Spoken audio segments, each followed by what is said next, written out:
Hello tout le monde et bienvenue sur la chaîne, je suis ravie de vous retrouver avec une invitée très spéciale. Je vous présente Floriane, ravie de t'avoir. Ravie que tu sois là. Si vous avez vu la première vidéo qui était avec Martin, qu'on a fait il n'y a pas très longtemps, je vous la mettrai en barre d'infos. C'est un peu le deuxième épisode, le format reste le même, c'est-à-dire qu'on va passer la journée avec Floriane, elle va vous parler de son histoire et ça va être hyper intéressant parce que du coup Floriane elle est maman depuis quelques mois d'une petite Olivia et du coup on va vraiment axer la vidéo autour de la parentalité en fauteuil. Pour commencer, est-ce que tu peux nous parler de toi, te présenter, qui es-tu quoi? Et donc du coup je suis Floriane, lyonnaise. J'ai 33 ans depuis peu et donc je suis plus récemment maman d'une petite Olivia qui a 7 mois. Sinon en parallèle je suis du métier de la communication. Ouais. Donc je travaille au sein du groupe Apicil en tant que responsable influence. Je suis aussi blogueuse et influenceuse Instagram. Au départ c'était pas du tout pour parler de la parentalité, de la maternité.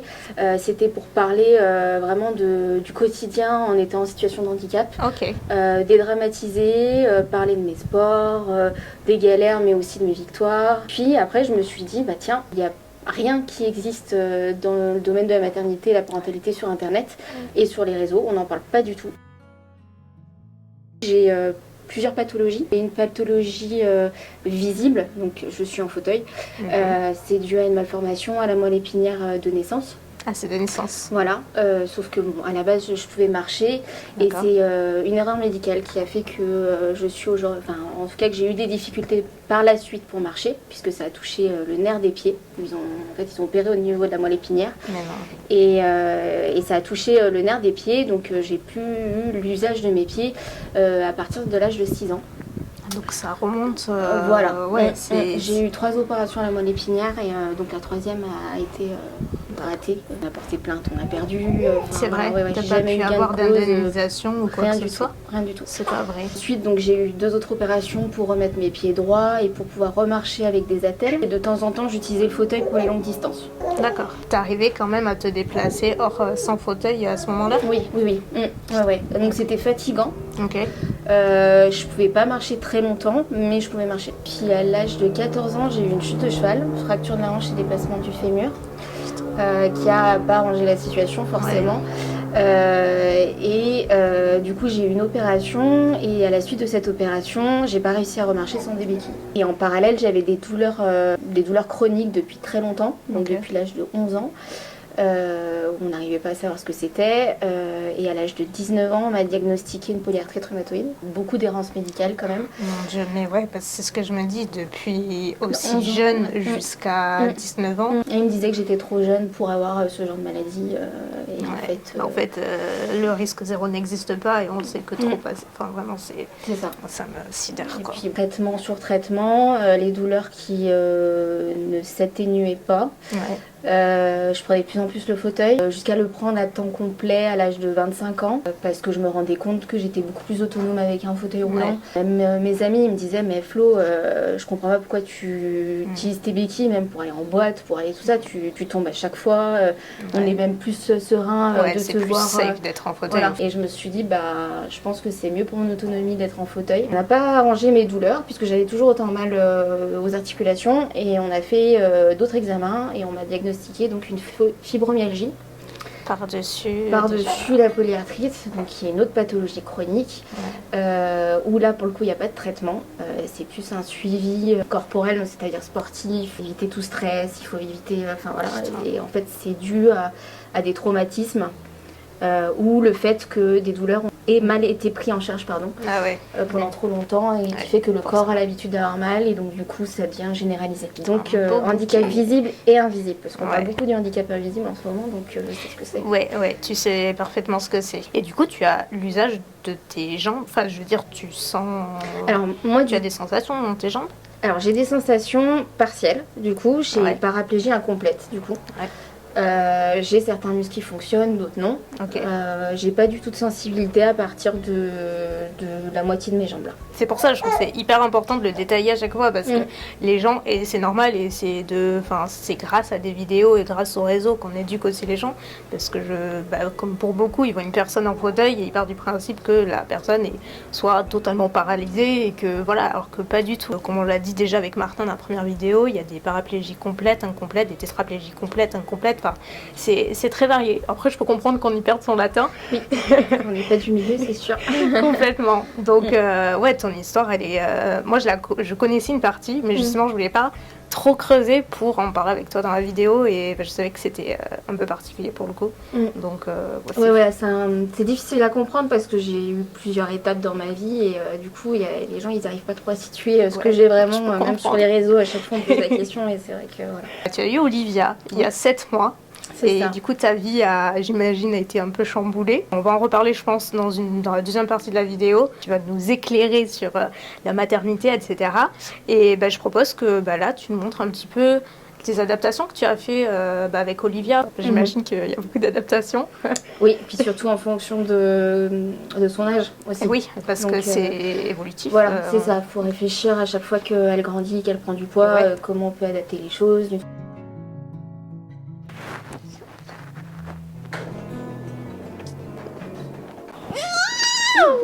Bienvenue dans ma chambre. Table à langer, homme med. Ouais. Oui, c'est tout simplement 4 pieds avec un plateau. Comme ça, ta taille permet de me placer dessous. Ouais, comme ça, nickel. Voilà. Ouais, parce que les tables à langer en général. Déjà, c'est souvent dessous. Ouais, c'est ça. Et puis c'est surtout la hauteur. Ouais, c'est hyper haut. En fait, c'est que du coup, moi, je serais comme ça, quoi. Ouais, bah ouais, tu m'étonnes.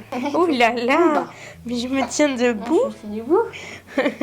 C'est tout bête, mais le premier truc que je me suis dit, c'est comment tu fais pour mettre ton bébé dans le lit, le sortir, parce que pour moi j'ai l'image du berceau classique, et puis en grandissant et tout, et ça j'avoue c'est tout bête mais hyper ingénieux. À la base il est bas, celui-là, mais en fait ils ont créé une option réhausseur, et donc du coup à la commande ils te demandent la hauteur que tu veux pour pouvoir passer dessous. Et l'évolutif, en fait à la fin, quand elle a 6 ans, ça devient bureau. Ah mais c'est trop bien. Ouais, donc bon, tu le gardes quoi. C'est un investissement, mais sur le long terme. Parce qu'il coûte, à la base, il coûte cher, mais tu te dis en fait, t'as plus aucun lit à acheter pendant. C'est ça. Truc à acheter pendant 6-7 ans. Tu peux me dire comment ça s'appelle, comme ça je le mettrai pour celle qui C'est le lit Libellule. C'est la marque Rêve de Libellule.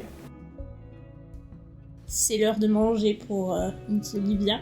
Elle aime bien les journées caméra, je sais pas.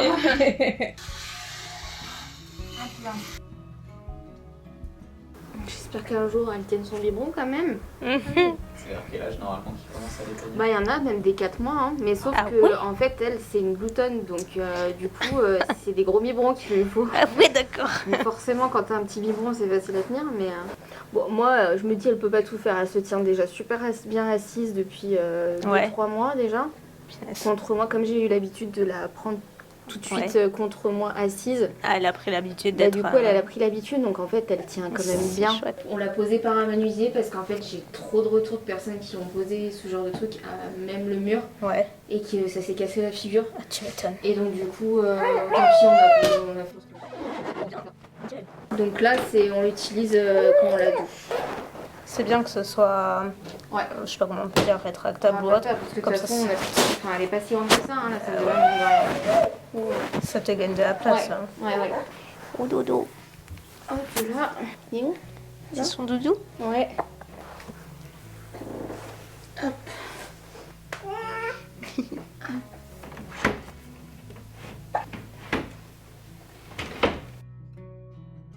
C'est considéré comme grossesse à risque du coup. À partir du moment où tu es en fauteuil et que tu as une position assise tout le temps, oui, tu as plus de risque de prématurité. Ouais.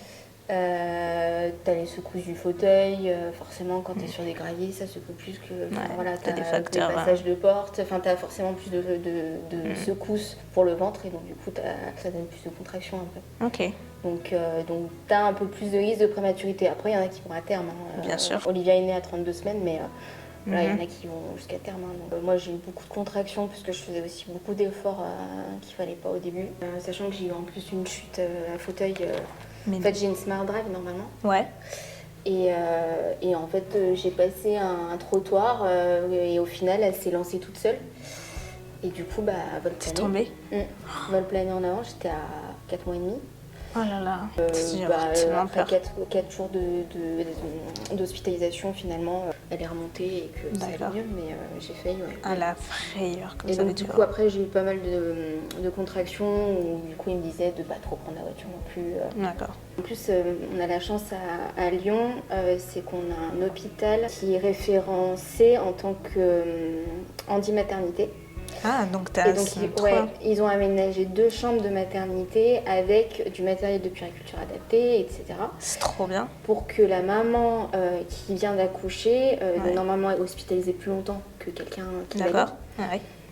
puisse prendre confiance avec son bébé, pouvoir s'en occuper, prendre des bains, prendre tout, puis et tout est adapté. En fait, t'as un bouton, ça se baisse. C'est trop bien.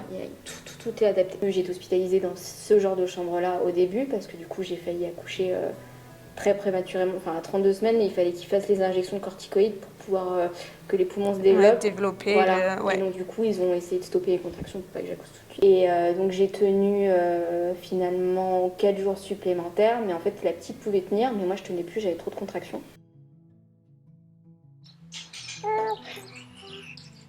J'ai peur de la casser. C'est bon. Coucou.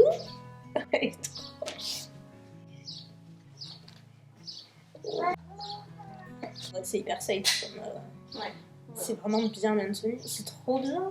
C'est l'air d'adorer. Ah, tu m'étonnes. Elle kiffe parce que du coup elle voit le monde différemment. Donc, au début, avant c'était dans la poussette. Et du coup, je voyais, elle parlait toute seule. Les premières sorties, elle parlait parce qu'elle était. Elle voyait le monde différemment que dedans aussi. Elle était tout le temps dedans avant.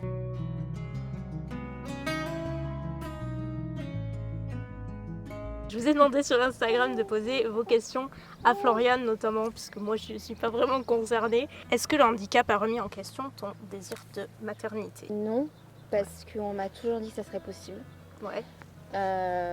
Avec du coup les compléments nécessaires pour justement éviter ce problème de malformation à la moelle épinière. Ouais. Donc c'est justement l'acide folique qu'on donne aux femmes enceintes juste avant la grossesse et les 3 premiers mois. T'as toujours voulu être maman? Ça a toujours été dans un coin de ma tête en tout cas. C'est pas une peur, c'est peut-être une appréhension pour l'organisation à l'arrivée du bébé. Ouais. C'était de savoir comment j'allais m'organiser seule avec l'enfant.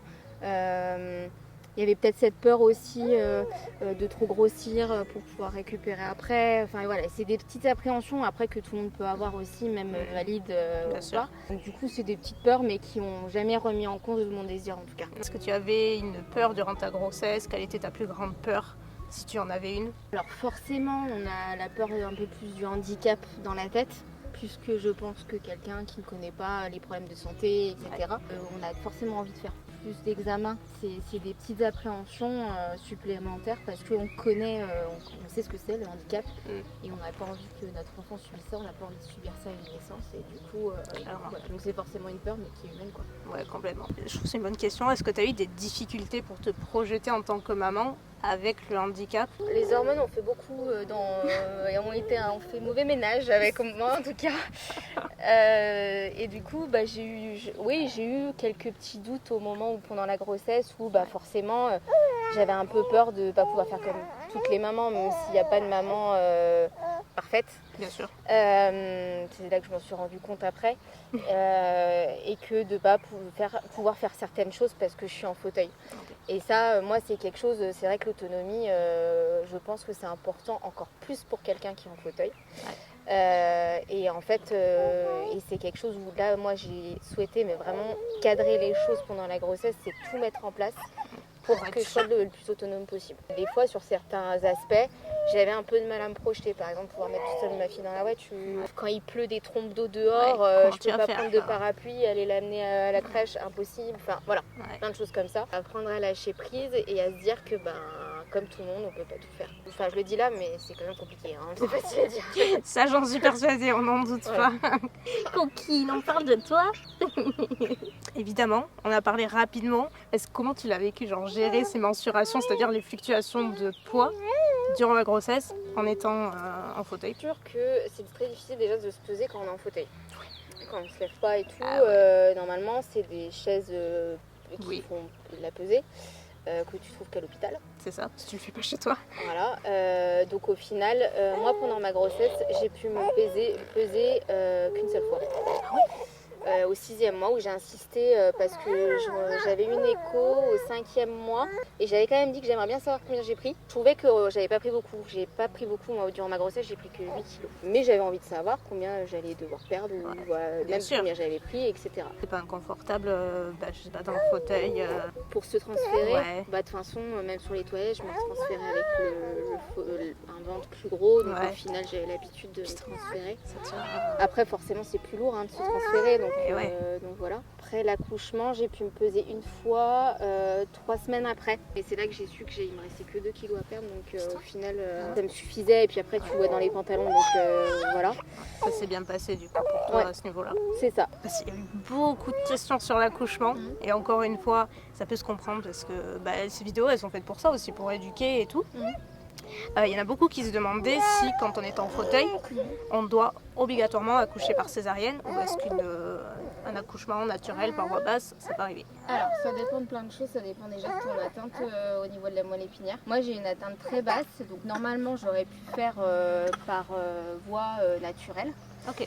Mais comme on ne peut pas me faire de péridurale de par mon atteinte très basse et qui fait que c'est l'endroit où on pique pour la péridurale, ça fait que j'étais obligée du coup d'accoucher sous césarienne et sous anesthésie générale en plus. En plus, tu as eu l'anesthésie générale. J'ai eu la totale. Donc t'as pas. Endormie.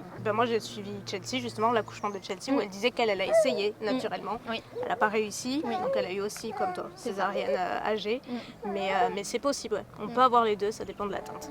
Est-ce que tu veux parler un peu de ton accouchement, comment tu l'as vécu, comment ça s'est passé dans les grandes lignes? J'ai pas vu grand chose de mon accouchement puisque j'étais endormie. Le truc qui était dur, parce que moi comme j'ai accouché prématurément, c'est que du coup ma fille a dû être tout de suite dans une couveuse et en plus transférée dans un autre hôpital puisqu'ils n'avaient pas de place dans l'hôpital où elle devait rester. Donc je ne l'ai pas vue beaucoup, c'est ce qui a été le plus dur. Je l'ai vue 30 secondes avant qu'elle parte et j'ai même pas pu la toucher. Ma demande ça avait été qu'ils me la mettent quand même si j'étais endormie sur moi pour faire le pot à pot. Et ouais. Et en fait ça n'a pas été fait. Il y a plein de choses qui font que j'ai des regrets là-dessus, que j'ai pas eu d'accouchement. Bon, il n'y a pas d'accouchement parfait, mais voilà. Je pense pas que t'aies eu ça. Et durant ta grossesse, par rapport à ta pathologie, du coup tu disais que tu n'avais plus le droit d'être sous le traitement que tu prenais habituellement. Ça a exacerbé du coup tes douleurs? Ça a plutôt aggravé moi mes pathologies chroniques qui font que depuis j'ai beaucoup plus mal qu'avant. Et l'après-bébé au final. Et en fait c'est le chamboulement hormonal qui fait ça aussi. Ça aide pas au niveau du corps et le corps il se bat aussi contre ce chamboulement hormonal. Et moi c'est la douleur, il se défend par la douleur. Olivia est magnifique, le bébé c'est trop beau, c'est mignon, machin, la grossesse on adore, mais c'est pas forcément tout le temps que des bons moments, des moments faciles. Et du coup il y avait aussi beaucoup de questions dans ce sens-là. Et moi aussi je me pose la même question, qu'est-ce qui est pour toi le plus difficile en tant que maman? Là maintenant avec le recul et maintenant qu'elle a 7 mois. C'est le sentiment parfois d'inutilité que je trouve exacerbée de par ma situation en fauteuil roulant. Je vais prendre l'exemple. J'ai tout fait pour pouvoir mettre ma fille toute seule dans la voiture. Je pensais que c'était le meilleur siège auto que j'ai pu choisir. Les douleurs aujourd'hui font que c'est pas possible. Finalement, le siège auto n'est pas complètement adapté pour. Et donc, à chaque fois qu'on part, Damien, il se trouve à courir toujours autour de la voiture en train de mettre le fauteuil, la poussette, la petite et tout. Et moi, je regarde. Ouais, et tu te et sens ça, c'est quelque impuissante. chose que je déteste. Je déteste ça. Je me sens inutile, mais à un point. Par exemple, la nuit ou quand j'ai trop de douleur, forcément, c'est Damien qui fait les nuits. Donc, c'est ce sentiment en fait d'inutilité qui est amplifié. De par ma situation de handicap en fait. Même si c'était un peu le deal parce qu'en même temps ça allait être forcément un peu le cas de temps en temps. Bien sûr. Mais je pensais pas à ce point-là et je pensais pas que ça me prendrait autant à cœur en fait. Ah ouais. Voilà. Mais ça on le sait qu'une fois qu'on devient maman. Ouais, ça j'imagine parce que tu y penses forcément, j'imagine. En amont, tu dois t'y attendre, mais je pense quand tu le vis. Ouais, puis quand tu commences à t'attacher à l'enfant, quand tu bien t'as sûr, envie de tout faire. T'as envie de tout faire et d'être là pour elle pour tout. Et... Même les médecins ils me disent du moment que qu'elle a une maman en forme parce qu'elle fait attention à elle et que physiquement en tout cas, et que du coup elle délègue un petit peu, bah vaut mieux que son enfant, on va dire, pense qu'elle a une maman en bonne santé et en meilleure forme que quelqu'un qui est fatigué parce qu'elle en fait trop et qu'elle peut pas physiquement. Bien sûr, complètement. C'est hyper important. C'est ça qu'elle va retenir quoi. Et oui, il faut apprendre à déléguer. T'en penses quoi? Eh ben oui. Eh oui, ma puce. C'est la chouchou du futur, je suis en train d'éditer la vidéo que vous êtes en train de regarder et malheureusement il n'y a pas de clôture avec Floriane parce qu'on était un peu parti sur notre lancée et on a tout simplement oublié. J'en profite pour faire un bisou et surtout remercier Floriane de sa participation à cette vidéo. C'était vraiment une vidéo qui me tenait énormément à cœur parce que comme je le disais, la maternité en fauteuil c'est quelque chose qui est beaucoup trop peu mis en avant. C'était hyper important pour moi de faire cette vidéo et de quelque part briser les codes, les préjugés, les clichés qu'on peut avoir et montrer que oui, on peut être maman en fauteuil, on peut être maman avec un handicap. C'est important de le montrer, de le rappeler, juste de l'expliquer. Floriane en est l'exemple parfait, elle comme tant d'autres, vous en connaissez probablement, peut-être que vous en êtes une aussi. En tout cas, n'hésitez pas à me dire ce que vous avez pensé de la vidéo, à rebondir sur le sujet, savoir peut-être est-ce que vous aviez des préjugés, est-ce que ça aura répondu à vos questions, est-ce que vous en avez d'autres et surtout aussi, est-ce que vous avez une suggestion de personnes avec qui vous souhaiteriez que je filme pour ce type de format. Je vous attends en commentaire. En tout cas, c'était un plaisir de faire cette vidéo, j'espère vraiment sincèrement qu'elle vous aura plu et moi je vous retrouve de toute façon d'ici quelques jours pour une nouvelle vidéo. Bye!